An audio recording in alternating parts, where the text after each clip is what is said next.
साईं तेरे चरणों में कोटि प्रणाम।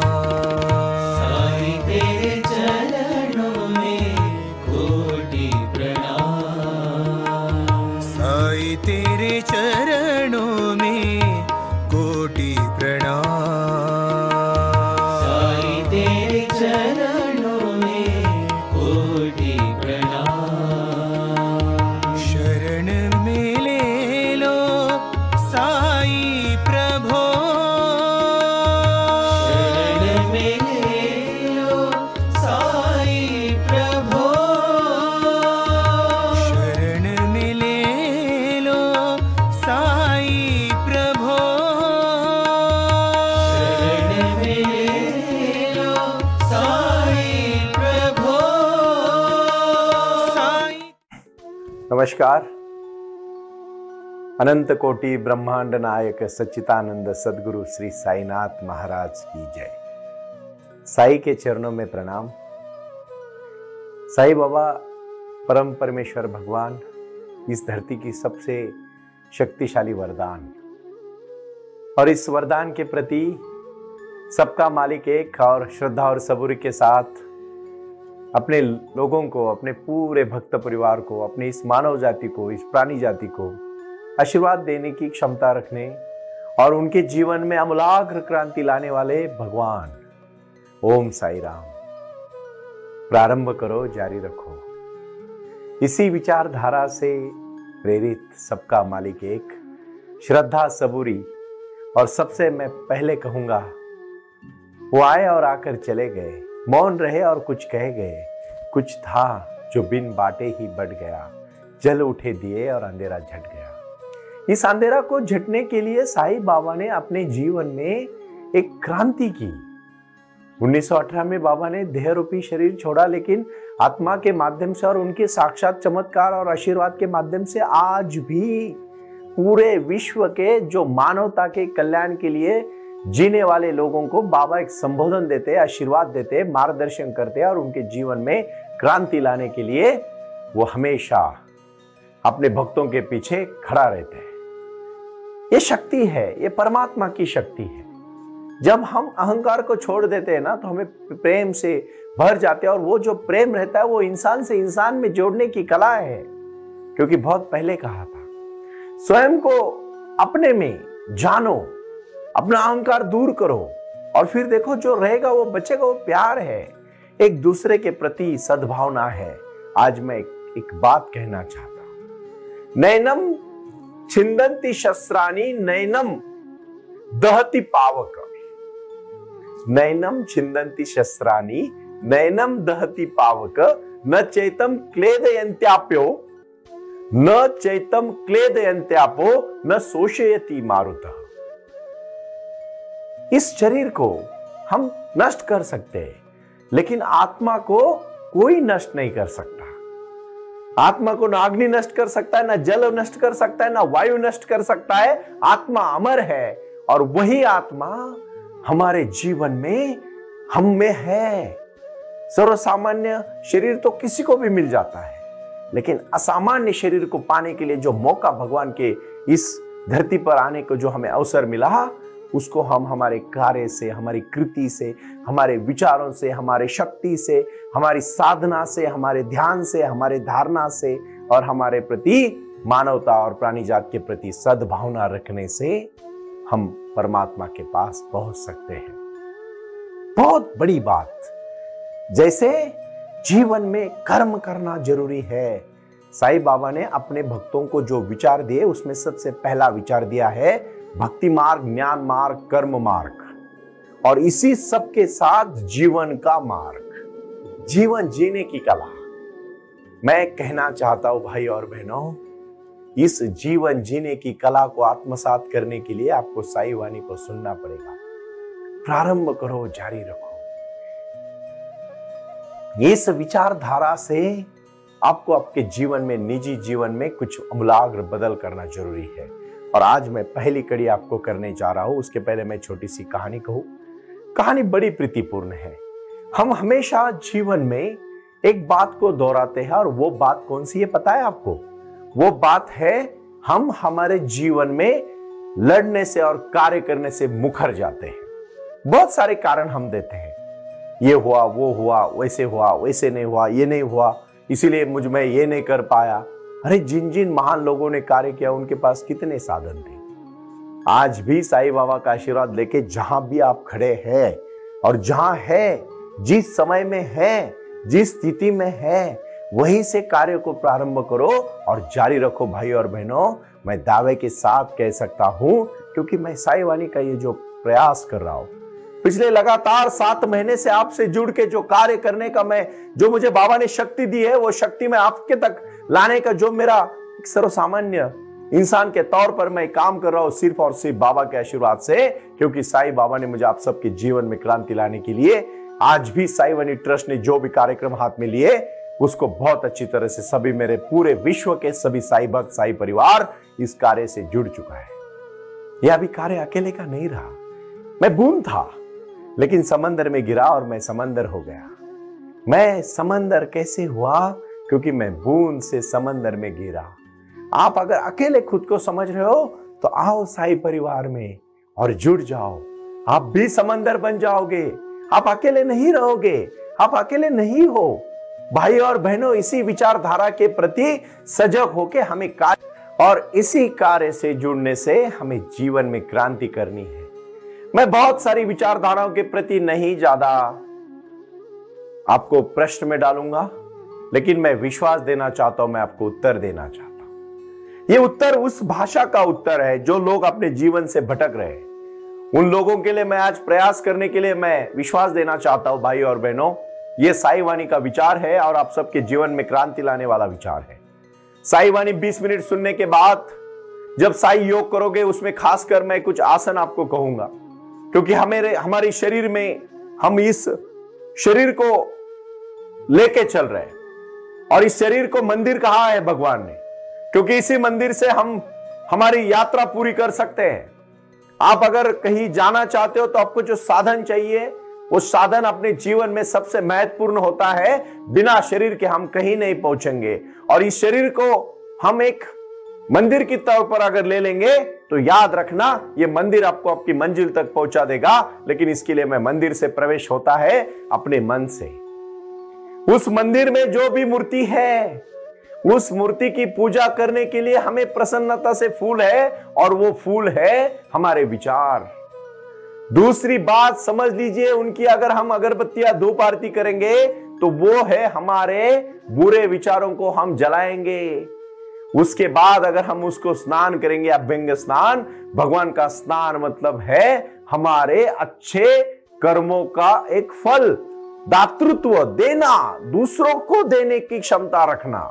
ना कि हमें पाने, हमें मुझे चाहिए सिर्फ नहीं, हमें देना है, हमें बांटना है, हमें खुशी से लेके, प्यार से लेके हर चीज लोगों में बांटनी। जैसे हम फूल भगवान के ऊपर उठा लेते हैं। तीसरा और महत्वपूर्ण विषय है ध्यान और साधना। भगवान को कुछ मांगना नहीं होता। भगवान अपने भक्तों के प्रति सब जान लेते हैं। कर्मण्ये वादिका रस्ते मा फलेषु कदाचन। इस प्रकार हमें हमारा कर्म करना है। हमें यह नहीं देखना है कि हमें क्या मिलेगा। आज लोग उल्टा कर रहे हैं, कर्म कम कर रहे, अपेक्षा ज्यादा रख रहे, इसलिए दुखी हो रहे। जो इंसान कर्म करेगा वो इंसान कभी भी फल की अपेक्षा नहीं करेगा और उसको उचित फल मिल जाएगा। यह साईं बाबा के भक्त का वरदान है। साईं बाबा हमेशा अपने भक्तों के प्रति, हमेशा उन्होंने देखा कि जो जो भक्त उनके प्रति श्रद्धा भाव से आया, समर्पण से आया, सबूरी के साथ आया, मेहनत करके आया और लगन के साथ आया, वो पहुंच गया। वरना भटक गए लोग। नैनम छिन्दन्ति शस्त्राणि नैनम दहति पावक न चैतनम क्लेतयन्त्यापो न शोषयति मारुतः। इसका अर्थ है कि हमारे शरीर में जो आत्मा है उसको वारा, पानी, जल, वायु और कोई भी नष्ट नहीं कर सकता। शरीर नष्ट हो सकता है, आत्मा नष्ट नहीं होती। इसीलिए जो आत्मा है वो परमात्मा के पास पहुंचाने का काम भगवंत करते हैं, और वो भी इस मानव शरीर में। मानव शरीर ही मंदिर है। उस मंदिर की साधना करने के लिए पहले करना है योगासन। दूसरा और महत्वपूर्ण है प्राणायाम। शरीर तो है, शरीर मजबूत है, लेकिन मन कमजोर है। बोलते हैं ना कभी कभी जिगर नहीं फिगर चाहिए, फिगर नहीं जिगर चाहिए। कभी कभी फिगर होती है, जिगर नहीं होता है, और कभी कभी जिगर होता है लेकिन फिगर नहीं होती है। कोई बात नहीं, फिगर नहीं होगी तो चलेगा, लेकिन जिगर होना चाहिए। भक्त के प्रति वो शक्ति होनी चाहिए जो अपने कार्य को पहुंचा दे। मैं बहुत विश्वास के साथ कह सकता हूं, और मैं साईं बाबा का यह आशीर्वाद साईं वाणी से प्रारंभ करो और जारी रखो कि इसी भूमि से कहता हूं, इस भूमि में कार्य है। भारत माता एक पवित्र भूमि है। ये महान वीरताओं का देश है, ये वीर लोगों का देश है, ये महान लोगों का देश है, ये भक्त का देश है, ये भगवंत का देश है। और यहां हर कोई भगवंत, हर इंसान में भगवंत छिपा है। सिर्फ उसने काम, क्रोध, मद, मत्सर, लोभ, अहंकार, इन शरुकारों को फेंकना है और अच्छा कार्य शुरू करना है। इसी कार्य को जीवन कहते हैं भाई और बहनों। ये जीवन जीने की कला है। इस जीवन जीने की कला में मैं आज आपको विश्वास के साथ और दावे के साथ कह सकता हूं कि एक छोटी सी कहानी से आप इस बात को समझ लीजिए। कभी कभी क्या होता है, हम दूसरों की तरफ बनने के लिए इतने कोशिश करते हैं, ना हम वो बन जाते, ना जो हम बन सकते थे वो बन पाते हैं। एक राजा था, बहुत प्यारा राजा था। उसको पक्षियों से बहुत प्यार था। उसके राज्य में अलग अलग बहुत लोग पक्षियों से प्यार करते थे, क्योंकि राजा प्यार करता था। और एक ही प्रकार के उस राज्य में पक्षी थे, बहुत सुंदर पक्षी थे। छोटी सी चोंच, उनके रंग बेरंगी पंख, छोटे से पैर, उड़ने की कला, लोगों में घुल मिलना, एकदम प्रसन्न थे वो पक्षी। खुश थे, राजा भी खुश, प्रजा भी खुश, सब खुश। लेकिन अचानक उस राज्य में एक बार ईगल आ जाता है। अब ईगल तो बहुत बड़ा पक्षी, ऊपर से छलांग मारता है, ऊपर से रहता है, उसके पंख बड़े होते हैं, पैर बड़े होते हैं, चोंच बड़ी होती है। राजा बोलता है पक्षी तो अच्छा है, लेकिन अपने पक्षियों जैसा नहीं है। राजा उसको पकड़ लेता है, अपने सैनिकों को कह के बोलता है उसको पकड़ के लाओ। पकड़ के लाता है, खाना पीना खिलाता है, पिंजरे में रख देता है और बोलता है, एक दिन सोचता है राजा, वो पक्षी की तरफ देखता रहता है, क्योंकि वो पक्षियों का प्यार होता है। राजा बोलता है पक्षी तो अच्छा है, अपने राज्य में आया है, स्वागत करते, सब मेजबानी रखते हैं, पक्षी को भी बड़ा बड़ा खाना दे, लेकिन पक्षी को वो खाना हजम नहीं होता, अच्छा नहीं लगता, क्योंकि बंधा होता है। बंधा हुआ किसी को फ्रीडम, आपको पता है फ्रीडम की मतलब क्या है? कभी किसी के कैद में एक दिन के लिए जाओ, बोरी नौबत ना आए आपको कोई पुलिस उठा के लेके जाए, आप जेल में चले जाए, लेकिन कभी किसी के एक दिन में ऐसा रहो कि किसी के अंडर कैद में आप देखो, फ्रीडम की वैल्यू पता चलेगी। तो राजा कहता है पक्षी की चोंच काटो, जरा अपने पक्षियों जैसी चोंच बनाओ। तो वो उस राज्य के जो भी पक्षियों के डॉक्टर होते आते हैं, उसकी चोंच आराम से काट लेते, ऑपरेशन करते उसका। पैर भी थोड़े टेढ़े, पैर भी काटो, पैर भी अपने पक्षी जैसे करो, पैर भी काटते। थोड़े पंख यार, इतने बड़े पंख की क्या जरूरत है, उसको थोड़ा पंख काटो, अपने पक्षी जैसे बनाओ। और दिखने में तो बहुत सुंदर लगता है वो ईगल। और उसको चोंच को कलर करते हैं, पैर को कलर करते हैं, पंखों को भी कलर करते हैं, और उसको शो की वस्तु तरह बोलते उड़। वो नहीं उड़ पाता है। 2-3 दिन के बाद वो पक्षी मर जाता है। भाई और बहनों, अगर हम किसी की तरह बनने की कोशिश करेंगे तो हम भी मर जाएंगे। हम जो है ना उसमें खुश है, लेकिन उसमें उड़ो, उसमें छलांग भरो, उसमें जियो, उसमें कार्य करो, उसमें जीवन के प्रति सजगता से देखो। और वो एक चीज है ध्यान, क्योंकि प्राणायाम आपको शक्ति देती है, अपने शरीर को शक्ति देती है, आपके प्राण को शक्ति देती है, और फिर उड़ने की ताकत बनाती है। फिर चाहे कोई आर्टिस्ट बनता है, कोई चित्रकार बनता है, कोई लेखक बनता है, कोई बिजनेसमैन बनता है, कोई समाज सेवक बनता है, कोई फार्मर बनता है, कोई अच्छे इंसान बनता है, कोई फोटोग्राफर बनता है, कोई डांस कोरियोग्राफर बनता है, कोई एक्टर बनता है, अलग अलग चेहरे में।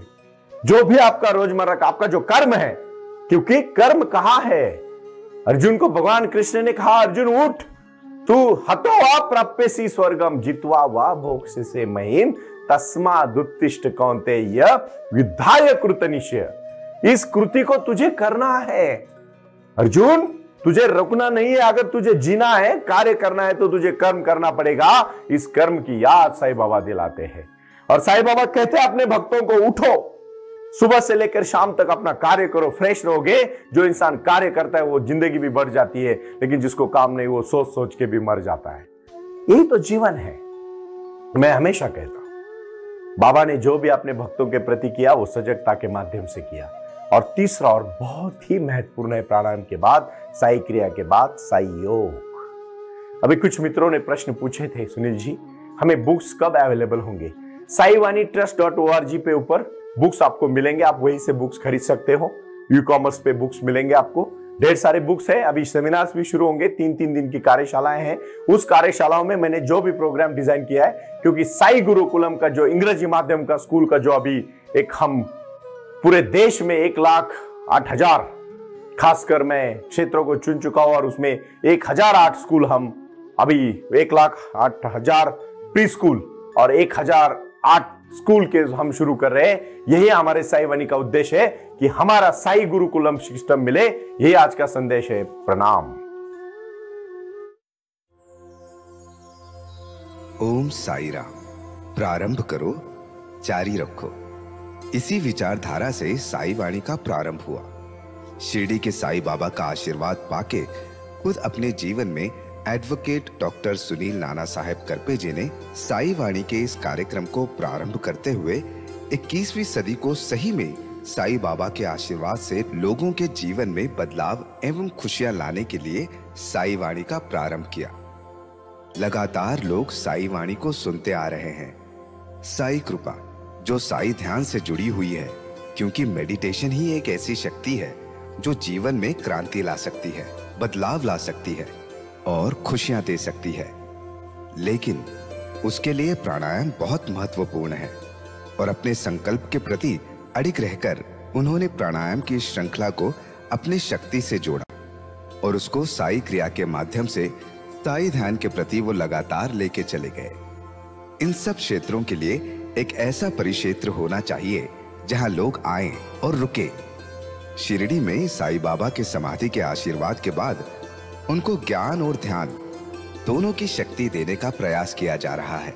इसीलिए साईं बाबा की 65 फुट हिंदुस्तान की सबसे बड़ी प्रतिमा बनाकर वहां बाबा का मेडिटेशन सेंटर खोला गया है। साई आंगन इस नाम से यह जाना जाता है।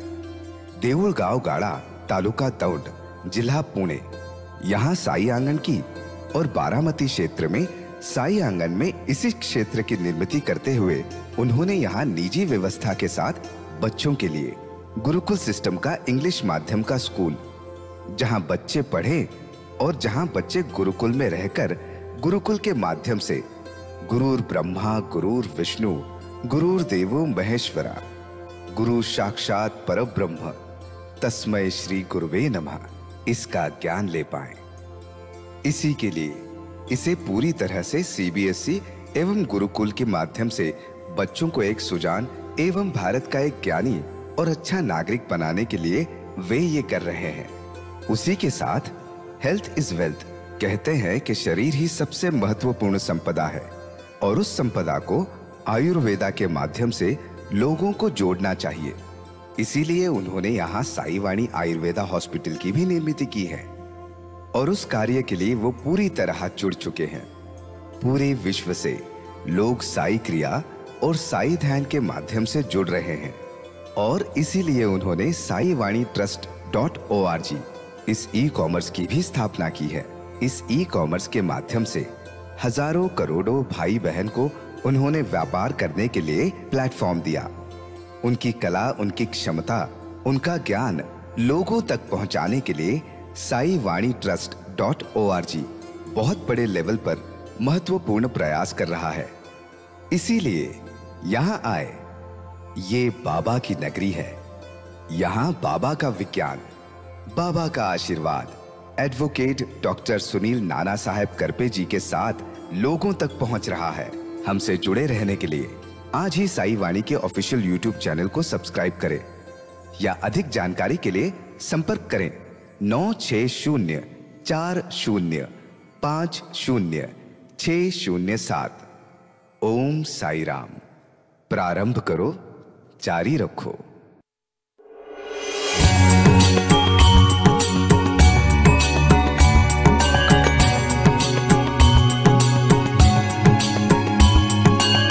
आस्था भजन संतों के संग